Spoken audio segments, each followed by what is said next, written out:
better percentage-wise does the offense look with Dak? I will only say it looked slightly better yesterday. Skip, I didn't see the pickup truck and the Rolls Royce difference. I didn't see Jed Clampett living in Tennessee all of a sudden moving to Beverly Hills. But I'm gonna chalk that up saying the guy was out for almost a month and a half. He's just not coming back. It is his throwing hand in which he's throwing the football. I did see him make a couple of throws that I don't even think Cooper Rush would have attempted to make. He did have a couple of drops in there, Skip. But I thought, even that being the case, Detroit, last in points allowed, last in net yards allowed, 29th in takeaway, tied for last in sacks. So I even though Dak was just coming back, Skip, after this month-long layoff, I expected them to generate a little bit more offense than what they showed. I think everybody was happy with the balance. If you're a Cowboys fan, you like the balance. They ran the ball more than they threw it. You can live with that. They were over 4 yards a carry. You can live with that. Tony Pollard was explosive as always. Zeke had a couple of touchdowns. He ran with some authority. Didn't have the great yards per carry that you'd like to see. But hey, if you can get 32 rushes for 139, Skip, and you ask Dak to only throw it 25 times, you gotta be pleased with that. The turnover wasn't his fault. Noah Brown got caught in the air. Ball popped out. You did a good job of controlling the game, but Detroit could have been right back in the game. They get the ball first, you go at the 1 yard line, and then Jamal Williams spits it up. And then that was really all from everything that I saw, that was the end of that potential Lions doing some damage to the Cowboys. But Skip, when I look at it, I'm like, your defense was sensational.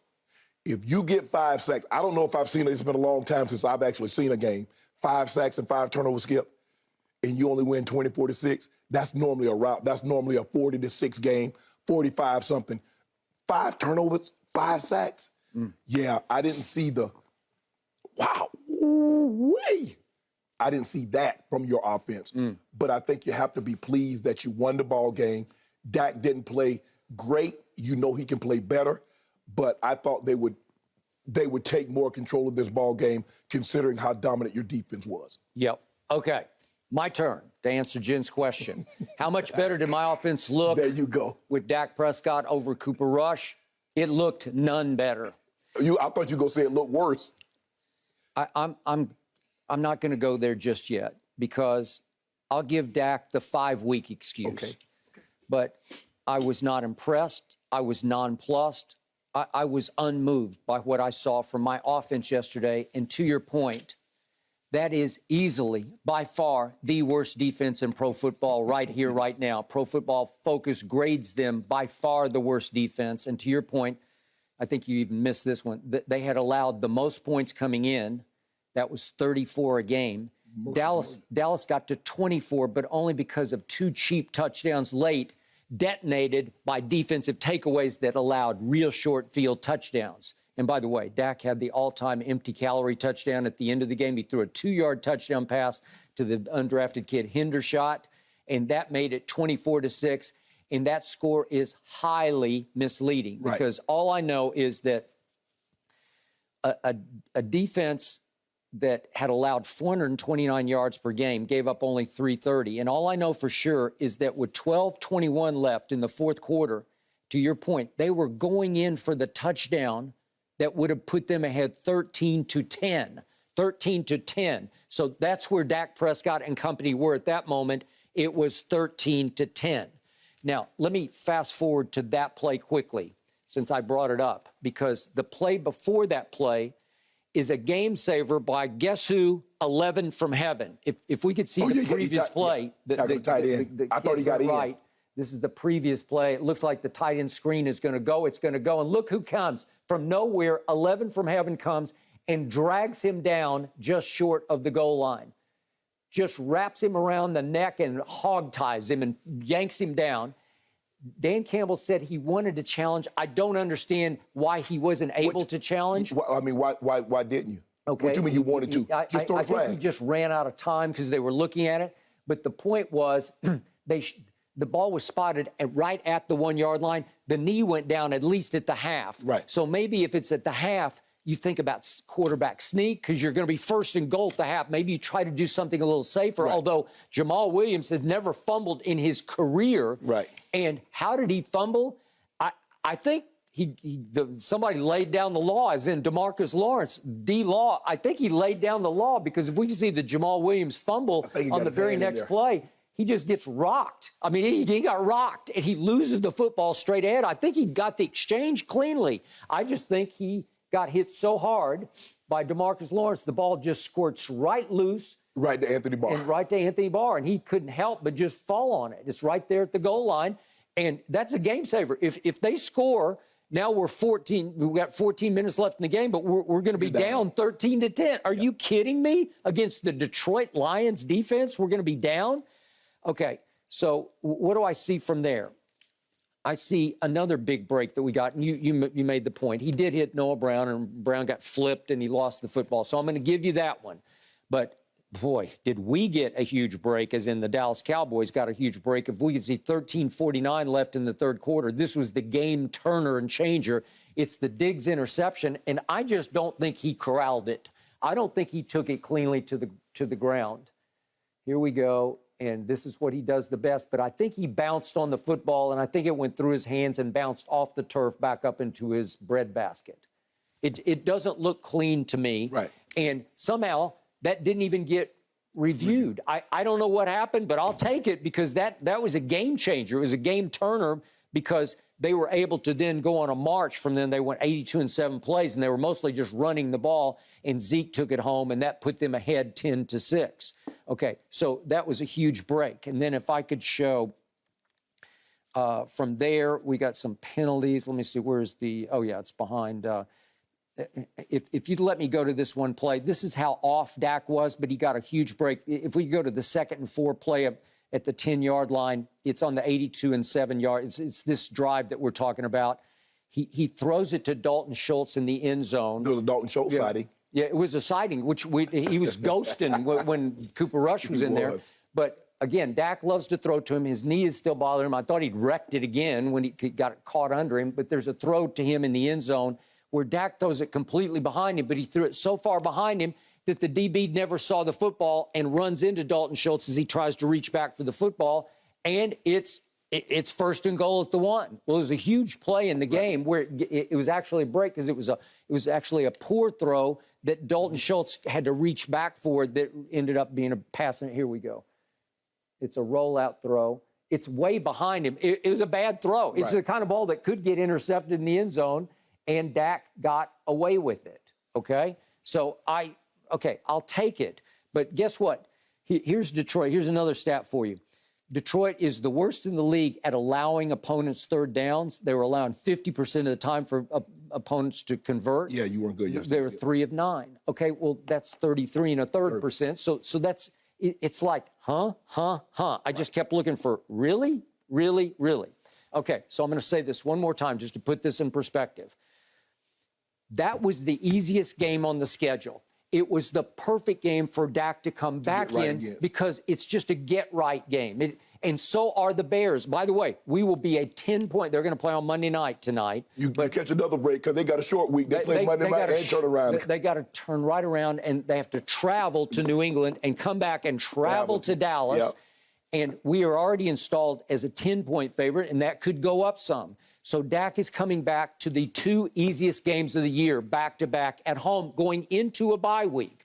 So you better and you better. And I would like to see more progress from the offense next week because we had one play that went for more than 20 yards. Well, I thought Dak, who obviously has a little better arm than Cooper Rush, but not a hugely better arm than Cooper Rush, I thought we'd see a little more down the field gambling where they would actually try some bomb plays, you know, where you're going to go for some splash plays. And I just didn't see it the whole day. So it was just, it came down to the turnovers. And to your point, I will give you this because Detroit's been pretty good on offense. Now, Belichick shut them out. But for a while, they were riding high on offense. Yep. And all of a sudden, my defense just rose up and took the ball away 5 times. And we are now 2nd overall in turnover differential, which is the telltale stat of all of football. So I was extremely happy with my defense, though not surprised. So now look what we just saw. What do we see from Cooper Rush? Okay, so he had to play both of last year's Super Bowl teams, Cincinnati at home, Rams on the road, and they won those 2 games. He was much more front and center in the Cincinnati game than he was in the Rams game. But he also had to play at the Giants, and that game is looming larger and larger because Daniel Jones is playing at an extremely high level, and Cooper Rush outplayed Daniel Jones on a Monday night at Giants. Right. That is looming large to me. It is. Then look what Cooper Rush did. The Washington, I can't even say the Commanders after my whole life saying that other name, but I can't even. I like football team better. Okay, football team is better. I could deal with that. So I'm just going to call them Washington. But Washington came to Dallas. They're our arch rival. That they rise up for those games. They rose up yesterday and beat, obviously, Aaron Rodgers. But the point was that Cooper Rush made short work of them. He was really good in that game and took care of business in that game. So in other words, you would have liked to see Dak make short work of Detroit. Yes. Go ahead and get up, be up 30-7, yes. be out in the fourth quarter. I actually thought that was highly expectable, where that should be what would have happened. Instead, in the fourth quarter, if Jamal Williams doesn't fumble, I don't know what's going to happen. I think sometimes, Skip, when you play a bad defense, you want to get healthy against those guys, but you know what your defense represents and what their offense isn't. So you say, you know what, guys, let's just not turn it over. Let's not put ourselves in a situation Dak gets hits in his back, they get a scoop and score or something of that nature. Because you're right. But once they fumbled that ball, I don't think anybody thought anything other than like, ain't no way Detroit. That was Detroit's best chance. It was. To put Dallas in a situation, Skip. I agree. They're like, hold on, we down to that team? So the final time we saw Cooper Rush was at Philly. He gets off to a hellacious bad start, but then he settles back in, and they come all the way back to 20-17 in the third quarter. We're actually going early fourth quarter.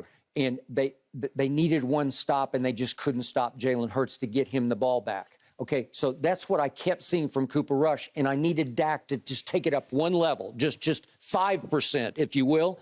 I didn't see it yet against the easiest team on the schedule. I need to see a little more against Chicago, and then I'm telling you, I need to see a whole lot more against Kirk Cousins and the Vikings coming out of the bye. I think that's what you need. You don't need a Dak performance against the Lions or the Bears. Against these teams that you possibly could see in the playoffs, that's where you need to see Dak. You mentioned the Minnesotas. You mentioned the other teams down, maybe Green Bay. Maybe Green Bay gets their act together. Yep. But, Skip, if your defense is going to play like this, I don't see an offense in the NFC that causes them problem. Now, if you can get this 20 points, I don't believe there's another team other than maybe Philly can get the number. The best thing Dak Prescott said after the game last evening, if you will, it was late in the day, he said that he did take note of how Cooper Rush was doing it, and he did plug into that formula, and he said, I knew coming back, don't try to do too much, because the defense is playing so well. They're crazy. They're crazy good right now that if you want to call it game managing, whatever, you just don't need to try anything crazy. That's all. Hey, like Mark Murphy told Aaron Rodgers. Yeah, don't you be the problem. Dak, don't you be the problem. That is correct, okay? For the most part, Cooper Rush was not the problem. No, he was not. Made just enough plays to keep winning games. Came close at Philly, closer than you give him credit for. Well, now I need Dak to do that with a little better arm and take it up one more level. But he's made Pro Bowls. He's got about a dozen national TV endorsements to live up to.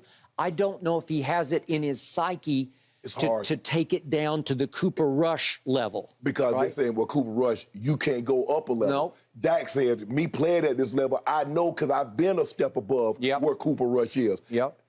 But, Skip, at the end of the day, it's about winning. This formula will give you the best chance to win. Not Dak throwing for 350 yards because he's got to put the ball in harm's way. And the only thing that can beat you is allowing your defense to be on a short field or keeping them on the field longer than they should be. And let me say one last thing about my defense. Every time I look up, a kid out of Ole Miss named Sam Williams, number 54. He's making plays. He's starting to look like Randy Gregory to me. So all of a sudden, I'm not missing Randy Gregory, who, by the way, is now hurt for your Broncos. But the point is, Sam Williams, he just, at the end of the game, he just took the ball right out from Jared Goff. He just said, no, that's my ball. I got it. Okay, well, I'm seeing him make plays. So way to go, Will McClay. That's a second-round pick. I didn't see that at Ole Miss, and now I'm seeing it in Dallas. He's playing well. But that defensive front is playing well. They were determined to get Dak going, guys. Cowboys won the toss, elected to receive. They wanted to give him a chance to knock the rust off very quickly. Thanks for watching, Undisputed fans. Subscribe here to get the very latest from Skip and Shannon. Plus, go watch a few segments from our other shows on FS1.